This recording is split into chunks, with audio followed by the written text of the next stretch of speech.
પહેલા સિવિલ હોસ્પિટલમાં લીકરના પરમિટનું કૌભાંડ અને હવે વધુ એક કૌભાંડ સિવિલ હોસ્પિટલનું સામે આવ્યું છે।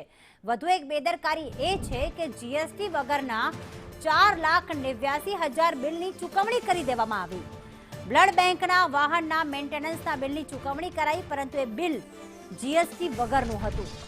એક વર્ષ અગાઉ વાહનના મેન્ટેનન્સનો વિવાદ થયો હતો, ત્યારે બ્લડ બેંકના એચઓડી પાસે સંદેશ ન્યૂઝે જવાબ માંગ્યો છે કે આખરે ચૂકવણી એટલે કે કાચા બિલની આ ચૂકવણી કઈ રીતે થઈ। બ્લડ બેંકના એચઓડી નિધિ ભટનાગરે બે જવાબદાર નિવેદન આપ્યું કે ખાતાકીય તપાસમાં જીએસટીનો મુદ્દો ધ્યાનમાં આવ્યો જ નહીં। મને ખબર નથી કે જીએસટી વગરના બિલ ન સ્વીકારાય। અકાઉન્ટ વિભાગે પણ ધ્યાન નહોતું દોર્યું। જ્યારે એચઓડીએ એવું પણ કહ્યું કે વાહનની જવાબદારી એ આરએમઓની હોય છે, હાયર ઓથોરિટી કહેશે એ રીતે કહીશું, આવું બે જવાબદારીપૂર્વક તેમણે નિવેદન આપ્યું છે। ખાસ કરીને આ બિલની કોપી અમારી પાસે આવી છે, જેમાં 4,89,000ના જે બ્લડ બેંકના વાહનનું મેન્ટેનન્સનું આ બિલ છે, એક વર્ષ અગાઉનું છે, તેની ચૂકવણી કરી દેવામાં આવી છે। એક તરફ બધા આમ નાગરિકો પાસે એવું કહેવામાં આવે છે કે પાક્કું બિલ લો, જીએસટી સમયસર ભરો, જો સમયસર વેપારીઓ કદાચ જીએસટી ન ભરે તો તેમના સામે કડક કાર્યવાહી પણ કરવામાં આવે છે, નોટિસ આપવામાં આવે છે, પરંતુ અહીંયા તો જીએસટી વગરનું બિલ એટલે કે કાચા બિલની ચૂકવણી કરી દેવામાં આવી।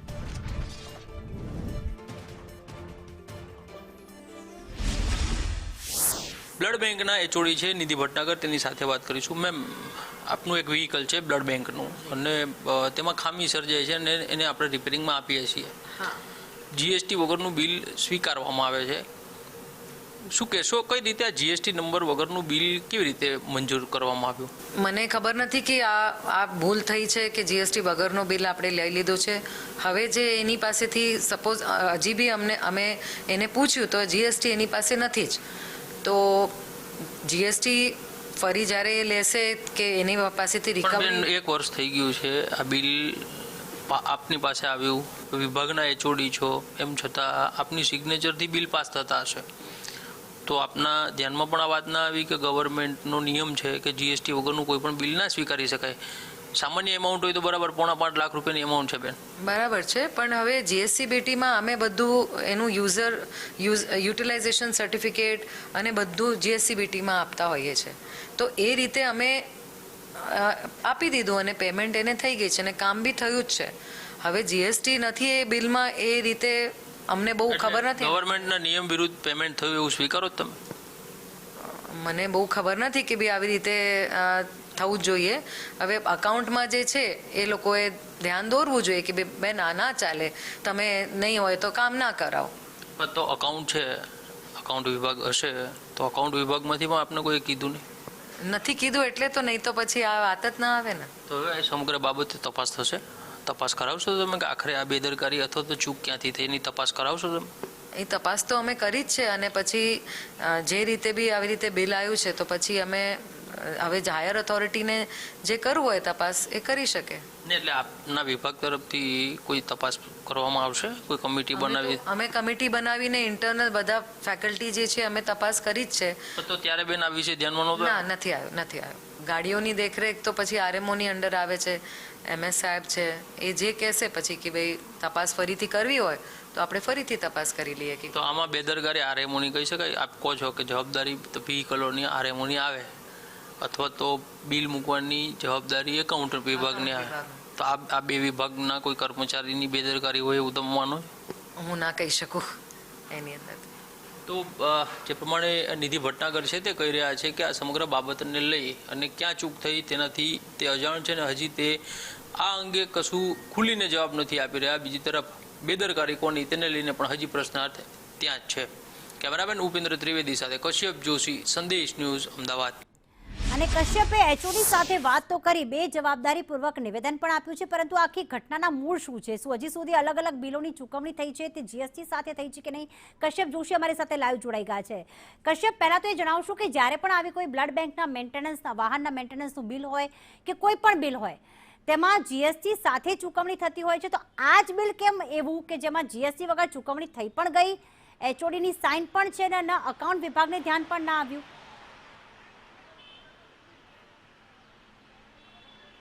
પ્રીતિ, સૌથી મહત્વની બાબત એ છે કે કોઈ પણ સરકારી વિભાગ હોય કે જેમાં જો આ પ્રમાણે કોઈ પણ વસ્તુની ખરીદી કરવાની હોય કે કોઈ મેન્ટેનન્સનું બિલ જે હોય છે તેની ચૂકવણી જો કરવાની રહેતી હોય છે તો એવા સંજોગોમાં જેની પાસે જીએસટી નંબર હોય તેવી જ કંપનીઓ સાથે કામ કરી શકાય અથવા તો તેવી ફોર્મ હોય તેની સાથે જ કામ કરી શકાય. પરંતુ આ 5.5 લાખ રૂપિયાની એમાઉન્ટ છે ને આવા 2 બિલ છે ને બંને બિલ જે છે તે એક જ ફોર્મ જે છે તેના આ 2 બિલ છે. લકી મોટર્સમાં 2025માં માર્ચ મહિનામાં આ વાહન જે છે તેનું રિપેરિંગની કામગીરી જે છે તે કરવામાં આવી હતી ને તેનું બિલ બનાવવામાં આવ્યું હતું ને બિલ બન્યા પછી તેનું પેમેન્ટ છે તે પણ થઈ ગયું છે ને આ જે બિલની કોપી સંદેશ પાસે આવી છે ને તેમાં એચઓડી જે છે તેના દ્વારા સ્ટેમ્પ મારવામાં આવ્યો છે ને તેની સિગ્નેચર પણ મળી આવી છે.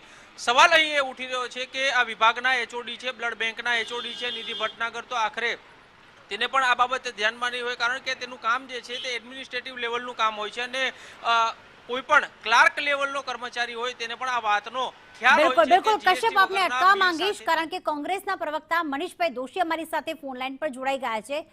મનીષભાઈ, સ્વાગત છે આપને સંદેશ ન્યૂઝમાં. મનીષભાઈ, પહેલા સંદેશ ન્યૂઝ દ્વારા આખું લીકર પરમિટનું જે કૌભાંડ હતું જેના પૈસા બીજા જ એકાઉન્ટમાં જમા થતા હતા એનું પર્દાફાશ કરવામાં આવ્યો. હવે આ બિલ પણ હાથે લાગ્યું છે. શું સિવિલ હોસ્પિટલ હવે કૌભાંડની હોસ્પિટલ બની ગઈ છે એવું નથી લાગતું? સમગ્ર એશિયા ખંડની મોટામાં મોટી સરકારી હોસ્પિટલ સિવિલ હોસ્પિટલમાં લાંબા સમયથી અનેક પ્રકારના વિવાદો, ખાસ કરીને કમિશન, કટકી અને મોટા પાયે નાણાકીય ઉચાપતના અને ગેરરીતિના અનેક કેસો બન્યા. જે તે ગરીબ દર્દી દાખલ થાય તેને યોગ્ય સારવારમાં ક્યાંક અભાવ જોવા મળે અથવા તો ગરીબ દર્દીને હાલાકીનો સામનો કરવો પડે એવા તો જોયા છે. સિક્યુરિટીનું, સલામતી કર્મચારીના નામે મોટા પાયે કોન્ટ્રાક્ટ સિસ્ટમ અપાય, ખરીદીમાં કૌભાંડ થાય એ પણ આપણે જોયું છે.